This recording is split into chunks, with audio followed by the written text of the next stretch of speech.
우리가 잘 알고 있듯이 데살로니가 교회는 처음부터 평안하게 세워진 교회가 아니었습니다. 바울은 이곳에서 오랫동안 목회하지 못했죠.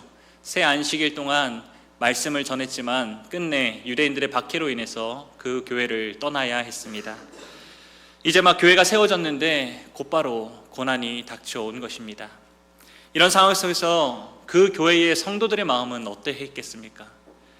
우리가 받은 복음을 끝까지 붙들어도 되는가? 바울이 정말 하나님께서 보내신 참된 사역자가 맞는가? 복음을 믿었는데 왜 우리의 형편은 이 모양인가? 이런 끊임없는 질문 앞에서 그들의 마음이 흔들렸을 것입니다. 바로 이런 상황 속에서도 바울은 그들이 받은 복음이 거짓이 아니라는 사실을 다시 알려주어야 했고, 그 복음 위에 세워진 교회가 어떤 모습으로 서야 하는지를 분명히 보여주어야 했습니다. 사실 이런 물음은 데살로니가 교회만의 물음은 아니겠습니다. 오늘 우리도 교회 안팎의 어려움과 흔들림 속에서 과연 우리가 받은 복음을 끝까지 붙들어도 되는가? 목사들이 선포하는 말씀을 정말 그대로 받아들여도 되는가? 복음을 믿는데 왜 우리의 형편이 나아지지는 않는 것인가? 이러한 질문들을 끊임없이 하게 됩니다. 그래서 우리는 하나님께서 기뻐하시는 교회가 과연 어떤 교회인지, 우리 교회는 무엇으로 바로 서야 하는지 다시 확인해야 하는 것입니다. 그리고 오늘 본문이 바로 이에 대해서 해답을 제시해주고 있습니다. 그럼 이제 오늘 본문을 통해서 하나님께서 기뻐하시는 참된 교회가 어떤 모습인지 우리 한번 생각해 보도록 하겠습니다. 첫째로, 참된 교회는 사람을 기쁘게 하는 교회가 아니라 하나님을 기쁘시게 하는 교회입니다. 바울은 1절에서 먼저 이렇게 말합니다. 형제들아, 우리가 너희 가운데 들어가는 것이 헛되지 않은 줄을 너희가 친히 아나니. 바울은 자신이 데살로니가에 들어가서 복음을 전한 일이 결코 헛된 일이 아니었다라고 말하고 있습니다. 바울은 그 사역이 어떻게 그렇게 헛되지 않았는지를 2절에서 이렇게 설명합니다. 너희가 아는 바와 같이 우리가 먼저 빌립보에서 고난과 능욕을 당하였으나 우리 하나님을 힘입어 많은 싸움 중에 하나님의 복음을 너희에게 전하였노라. 아멘. 바울은 이미 빌립보에서 심한 고난을 당했습니다. 능욕을 당했고 매를 맞았고 감옥에도 갇혔습니다. 그런 일을 겪고 나면 누구라도 위축될 수 있습니다. 괜히 또 문제를 일으키지 말고 조용히 있어야 되겠다. 사람들의 반응을 살피면서 적당히 전해야 되겠다. 이렇게 생각할 수 있습니다. 그러나 바울은 그렇게 하지 않았습니다. 그는 여전히 하나님의 복음을 담대히 전했습니다. 많은 싸움 가운데에서도, 많은 반대 가운데에서도 복음을 그대로 전했습니다. 여기서 우리는 중요한 사실을 하나 보게 됩니다. 참된 교회는 사람의 눈치를 보며 세워지지 않는다라는 사실입니다. 복음은 사람들의 기분에 맞춰서 바뀌는 메시지가 아닙니다. 바울은 이미 고난을 겪었음에도 불구하고 사람의 반응에 따라 메시지를 바꾸지 않습니다. 왜냐하면 그가 맡은 것이 자기 생각이 아니라 하나님의 복음이었기 때문입니다. 그래서 바울은 3절과 4절에서 자신의 사역의 성격을 더욱 분명히 밝혀주고 있습니다. 우리 함께 3절과 4절 말씀 읽어보도록 하겠습니다. 먼저 3절입니다. 시작.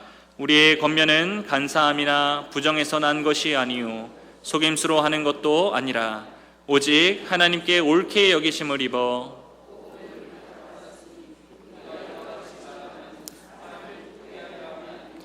오직 우리 마음을 감찰하시는 하나님을 기쁘시게 하려 함이라. 아멘. 지금 바울은 복음 사역이 어디에서 나오는지를 말하고 있습니다. 그것은 간사함이나 부정한 동기나 속임수에서 나온 것이 아니었습니다. 그는 거짓된 의도로 사람을 이용하려고 하지 않았습니다. 오히려 그는 하나님을 기쁘시게 하기 위해 하나님의 말씀을 있는 그대로 전했습니다. 오전에도 살펴봤듯이 사람은 외모를 봅니다. 말이 부드러운지, 태도가 좋은지, 듣기에 편한지, 나를 불편하게 하지 않는지를 살펴봅니다. 그러나 하나님은 마음을 보십니다. 그 말이 어떤 동기에서 나왔는지, 그 사역이 누구를 기쁘시게 하려는 것인지, 하나님 앞에서 정직한 것이 맞는지, 이런 것들을 보십니다. 그래서 바울은 사람 앞에서 잘 보이려고 하지 않았고 하나님 앞에서 옳게 서려 했습니다. 5절과 6절도 같은 의미입니다. 바울은 아첨하는 말을 쓰지 않았고 탐심의 탈을 쓰지 않았으며 사람에게서 영광을 구하지 않았다라고 말하고 있습니다. 그는 오직 하나님을 기쁘시게 하기 위해서 최선을 다해서 사역했다라고 이야기하고 있습니다. 이것이 바로 참된 교회의 첫 번째 특징입니다. 참된 교회는 사람을 기쁘게 하는 것이 아니라 하나님을 기쁘시게 합니다. 이 말씀을 먼저 말씀을 맡은 자들에게 적용해 보아야 하겠습니다. 설교자는 사람들의 반응에 매이기 쉽습니다. 사람들이 듣기 좋은 말만 하고 싶은 유혹에 빠지기 쉽습니다. 불편한 진리는 빼고 싶기도 합니다.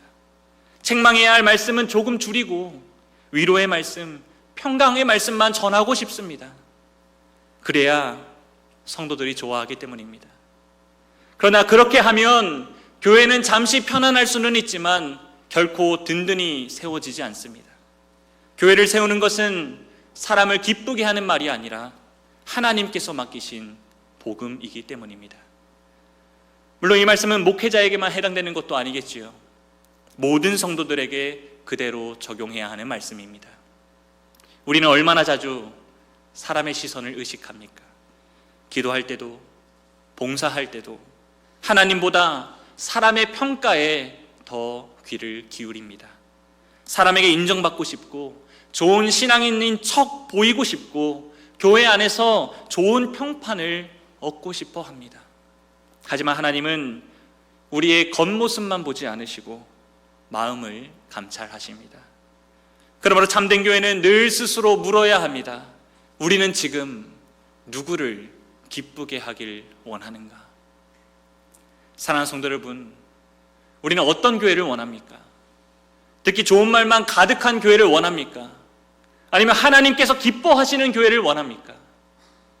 참된 교회는 사람의 박수 위에 세워지지 않습니다. 하나님 앞에서의 정직함 위에 세워집니다. 바울은 바로 그 길을 걸었습니다. 고난이 있어도 능욕이 있어도 사람들의 반응이 어떠하든지 그는 하나님께서 맡기신 복음을 그대로 전했습니다. 그리고 하나님께서는 그런 사역 위에 교회를 세우십니다. 우리 역시 하나님을 기쁘시게 하려는 그 정직함 위에 설 때 비로소 우리 교회는 참된 교회로 든든히 세워질 것입니다. 둘째로 참된 교회는 권세를 앞세우지 않고 사랑과 권면으로 서로를 세워야 합니다. 바울은 오늘 본문 7절 이하에서 자신이 데살로니가 성도들 가운데서 어떤 태도를 섬겼는지를 가르쳐주고 있습니다. 바울은 복음을 전할 때 단지 내용만 번지르르 하지 않았습니다. 그는 그 복음을 전하는 태도와 삶에서도 복음에 합당하게 행하려고 했습니다. 7절 말씀입니다. 우리는 그리스도의 사도로서 마땅히 권위를 주장할 수 있으나 도리어 너희 가운데서 유순한 자가 되어 유모가 자기 자녀를 기름과 같이 하였으니. 아멘. 바울은 지금 자신을 유모에 비유하고 있습니다. 여기서 유모라는 단어는 아이에게 젖을 먹이는 여자라는 의미입니다. 문맥으로 봤을 때 우리는 이 단어를 젖 먹이는 어머니로 이해하면 되겠습니다. 우리가 잘 알고 있듯이 어머니는 아이를 멀리서 관찰만 하는 사람이 아닙니다. 가까이에서 품고 먹이고 안아주고 살피고 밤낮으로 돌보는 존재이죠. 바울은 자신이 바로 그런 마음으로 성도들을 대했다라고 말하고 있습니다. 이것은 놀라운 고백입니다. 바울은 사도였습니다. 사도로서 권위를 주장할 수도 있었습니다. 자신의 직분을 앞세워서 무게를 잡을 수도 있었습니다. 그러나 그는 그렇게 하지 않았습니다. 그는 성도들 위해서 군림하지 않으려 했고 권세를 앞세워서 자신을 높이려 하지도 않았습니다. 오히려 유순한 자가 되어서 어머니가 자녀를 돌보듯이 성도들을 품었습니다. 8절은 그 마음을 더 깊이 보여주고 있습니다. 우리 8절 말씀을 함께 읽어보겠습니다. 8절입니다. 시작. 우리가 이같이 너희를 사모하여 우리의 목숨까지도 너희에게 주기를 기뻐함은 너희가 우리의 사랑하는 자 됨이라. 아멘. 바울은 성도들을 형식적으로 대하지 않았습니다. 그는 그들을 진심으로 사랑했습니다. 실제로 바울은 복음을 전하다가 수많은 고난을 당했지만 또 교회를 위해 끊임없이 눈물로 기도했고 자신의 삶 전체를 쏟아 부었습니다. 이것이 참된 교회의 모습입니다. 참된 교회는 서로를 차갑게 대하지 않습니다. 이용하지 않습니다. 필요할 때만 찾고 불편해지면 멀어지는 관계로 세워지지 않습니다. 참된 교회는 서로를 향해서 어머니의 마음을 품습니다. 연약한 자를 참고 기다려줍니다. 처음 믿는 자를 가볍게 여기지 않습니다. 상한 자를 차갑게 밀어내지 않습니다. 품고 기다리고 안아주고 회복되도록 돌봅니다. 그러나 바울은 거기서 멈추지 않지요. 11절과 12절을 보면 바울은 자신을 아버지로 비유하고 있습니다. 아버지는 자녀를 세우기 위해서 권면하고 위로하고 때로는 엄히 경계합니다. 바울은 성도들에게 그냥 사랑만 보여준 것이 아니라 각 사람이 하나님 앞에서 바로 서기 위해 말씀으로 권면했고 낙심한 자는 위로했고 잘못된 길로 가지 않도록 엄히 경계했습니다. 여기서 우리는 참된 교회의 또 다른 특징을 보게 됩니다. 참된 교회는 사랑만 있는 교회가 아닙니다. 권면도 함께 존재하는 교회입니다. 오늘날 많은 사람들이 교회가 따뜻했으면 좋겠다라고 생각합니다. 맞습니다. 교회는 따뜻한 공동체가 되어야 합니다. 그러나 따뜻함만 있어서는 충분하지 않습니다. 성경은 교회가 단지 따뜻한 공동체가 되어야 한다라고 가르쳐주지 않습니다. 거룩한 공동체가 되어야 한다라고 가르쳐주고 있습니다. 그러므로 참된 사랑은 단지 품어주는 것을 넘어서 하나님 앞에서 바로 설 수 있도록 가르쳐주는 권면이 필요합니다. 때로는 불편한 말 해야 할 때가 있습니다. 죄를 죄라고 말해야 할 때가 있습니다. 잘못된 길을 가는 형제들을 붙들어 세워야 할 때가 있습니다. 낙심한 자에게 위로를 주는 만큼이나 방황하는 자들에게 권면을 주는 것도 중요합니다. 문제는 우리가 이 둘 중에 어느 하나로 계속해서 치우친다라는 것이죠. 어떤 경우에는 사랑이라는 이름으로 권면을 포기하기도 합니다. 관계가 불편해질까 봐, 상대가 상처를 받을까 봐 잘못된 길을 보았는데도 아무 말 하지 않고 침묵을 일관합니다. 그러나 그것은 참된 사랑이 아닙니다. 자녀가 잘못된 길을 가고 있는 것을 아무 말 하지 않고 있는 부모를 우리는 사랑이 많다라고 말하지 않습니다. 반대로 어떤 경우에는 권면이라는 이름으로 사랑을 잃어버립니다. 바른 말을 한다 하면서 상대를 전혀 품지 않고 정죄하고 누르고 상하게 합니다. 그러나 그것도 참된 권면이 아닙니다. 성경이 보여주는 교회는 어머니의 품과 아버지의 권면이 함께 있는 교회입니다. 사랑과 진리가 함께 세워지는 교회입니다. 그러므로 우리는 스스로를 돌아보아야 하겠습니다.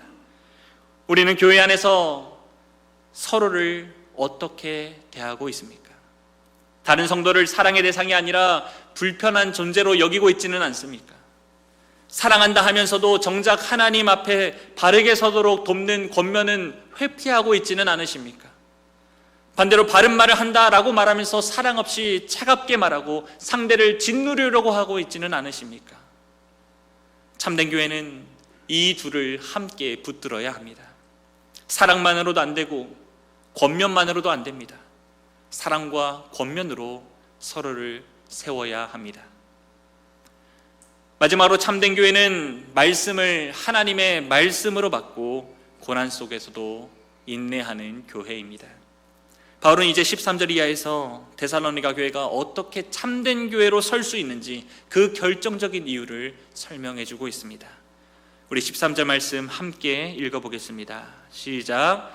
이러므로 우리가 하나님께 끊임없이 감사함은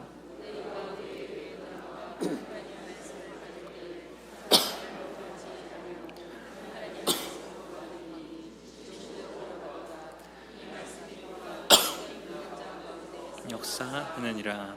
아멘. 바울은 지금 끊임없이 감사한다라고 말하고 있습니다. 왜냐하면 데살로니 교회 성도들이 자신들의 말을 단지 자신의 의견으로 받지 아니하고 하나님의 말씀으로 받았기 때문입니다. 이처럼 교회의 참됨은 말씀을 대하는 태도에서 드러납니다. 같은 설교를 들어도 어떤 사람은 그저 사람의 말로 듣습니다. 설교자의 표현이 어떠한지, 말투가 어떠한지, 내 마음에 드는지, 내 기준에 맞는지 그런 차원으로만 그 설교를 듣습니다. 그 결과 그 말씀은 그 사람에게 아무런 능력이 나타나지 않습니다. 왜냐하면 그 사람은 그 말을 사람의 말로 받아들였기 때문입니다. 그러나 말씀을 하나님의 말씀으로 받으면 상황이 달라집니다. 그 말씀은 더 이상 단순한 정보가 되지 않습니다. 내 영혼을 찌르고 살피고 붙드는 하나님의 음성이 되는 것입니다.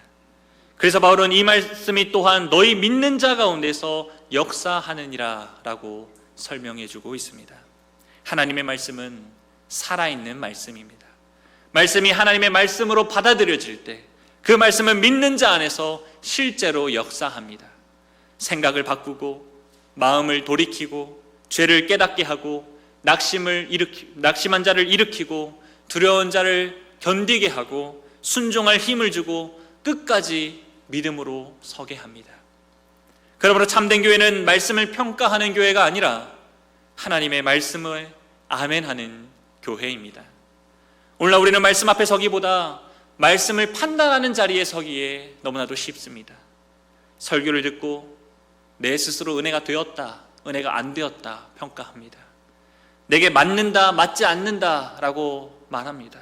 내 생각과 얼마나 일치하는지만 따지고 있습니다. 물론 설교는 성경에 비추어서 분별해야 하겠습니다. 그러나 문제는 우리가 이 분별이라는 이름하에 설교를 사람의 말로 평가하는 데 있습니다. 말씀을 하나님의 말씀으로 받지 않으면 결국 말씀을 듣는 자리에서도 내가 주인이 되는 꼴입니다. 내 생각이 기준이 되고 내 감정이 기준이 되고 내 판단이 기준이 됩니다. 그러나 참된 교회는 그렇게 서지 않습니다. 참된 교회는 말씀 앞에서 자기를 굽힙니다. 내 생각보다 말씀이 옳다고 인정합니다. 내 감정보다 하나님의 뜻이 높다고 고백합니다. 그럴 때 말씀은 우리 안에서 살아있는 역사로 이어집니다. 한편 오늘 본문은 말씀의 그 역사하심이 고난 가운데에서 분명히 드러난다라고 말해주고 있습니다. 14절에서 바울은 데살로니가 교회 성도들이 유대에 있는 하나님의 교회들을 본받고 있다라고 말하고 있습니다. 그런데 그 본받음이 무엇을 가리키고 있습니까? 고난을 받는 길을 본받았다라고 가르쳐주고 있습니다. 유대에 있는 교회들이 동족에게서 박해를 받았던 것처럼 데살로니가 교회도 자기 지역 사람들에게 환난을 당하고 있다라고 말해주고 있습니다. 이처럼 참된 교회의 표지는 고난이 전혀 없는 데에 있는 것이 아닙니다. 오히려 복음을 붙들고 살아갈 때 세상과 부딪히고 말씀대로 살기 때문에 손해를 보고 하나님의 뜻을 따르기 때문에 미움을 받는 것입니다. 우리는 이러한 사실을 꼭 기억해야 합니다. 말씀을 하나님의 말씀으로 받으면 반드시 우리의 삶이 편해지기만 하는 것이 아닙니다. 오히려 불편해질 수도 있습니다. 왜 그렇습니까? 나의 죄가 훤히 드러나기 때문입니다. 지금까지 붙들고 살았던 세상 방식과 충돌되기 때문입니다. 세상이 하나님의 말씀을 반기지 않기 때문입니다. 그러므로 우리는 이 고난과 불편함을 이상히 여기지 말아야 하겠습니다. 오히려 말씀이 우리 안에 역사하고 있다는 증거임을 믿으면서 기뻐해야 합니다. 물론 그것은 쉽지 않은 마음 상태이겠죠. 때로는 아프고 때로는 손해보는 것처럼 느껴지고 때로는 고난을 당해야 할 수도 있겠습니다. 그러나 바로 그때가 말씀이 우리 안에 역사하고 있다는 사실을 믿으시고 끝까지 인내하시기 바랍니다. 이것이 참된 교회의 모습입니다. 이제 말씀을 맺겠습니다. 오늘 본문은 우리에게 참된 교회가 어떻게 세워지는지를 가르쳐주고 있습니다. 참된 교회는 사람을 기쁘게 하지 않고 하나님을 기쁘시게 하려는 그 정직함 위에 세워집니다. 권세를 앞세우지 않고 사랑과 권면으로 서로를 세우는 공동체성 위에 세워집니다.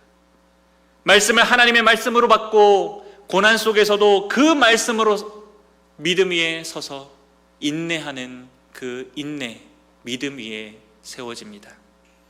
바라기는 우리 교회가 이 험한 시대 속에서도 참된 교회로 서게 되기를 소망합니다. 사람의 눈치를 보는 교회가 아니라 하나님을 기쁘시게 하려는 교회가 되기를 소망합니다. 무관심하게 스쳐 지나가는 공동체가 아니라 사랑과 권면으로 서로를 세우는 교회가 되기를 바랍니다. 말씀을 가볍게 여기는 교회가 아니라 하나님의 말씀을 하나님의 말씀으로 받아서 고난 중에도 그 말씀 위에 굳게 서는 교회가 되기를 소망합니다. 그럴 때 우리 교회는 이 땅 위에 참된 교회로 드러나게 될 것입니다. 이 사실을 기억하셔서 저와 여러분들 모두 함께 우리 교회를 참된 교회로 세워가시기를 소망합니다. 아멘.